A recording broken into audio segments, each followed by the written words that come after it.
Bonjour, je m'appelle Nicolas Mayer, je suis médecin anesthésiste réanimateur en réanimation à la clinique Pasteur à Toulouse.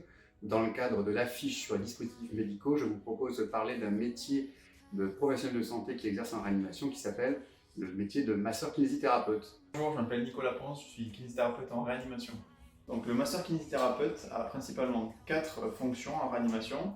La première est de lutter contre l'amyotrophie. Nous utilisons par exemple un complexe qui est l'électrostimulation. Deuxièmement, d'aider à lutter contre les raideurs articulaires. Pour cela, nous faisons des mobilisations précoces au lit du patient.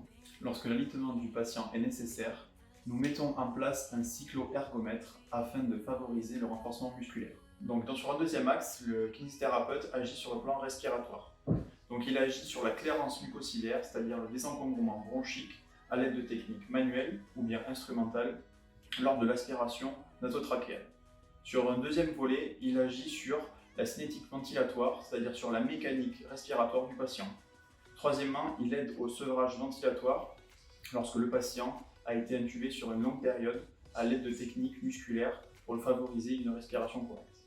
Pour favoriser le drainage bronchique, nous pouvons utiliser un petit appareil comme celui-ci, qui est un acapella, qui sert à nous permettre de désencombrer le patient par des petites vibrations au niveau pulmonaire. Donc il est très simple de s'en servir, il suffit d'inspirer lentement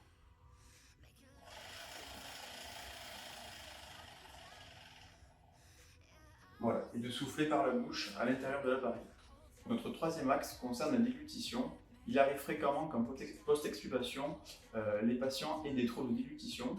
Pour cela, nous effectuons d'abord un bilan à l'aide de 4 substances, donc une substance liquide, une substance semi-liquide, une substance mixée, puis une substance solide.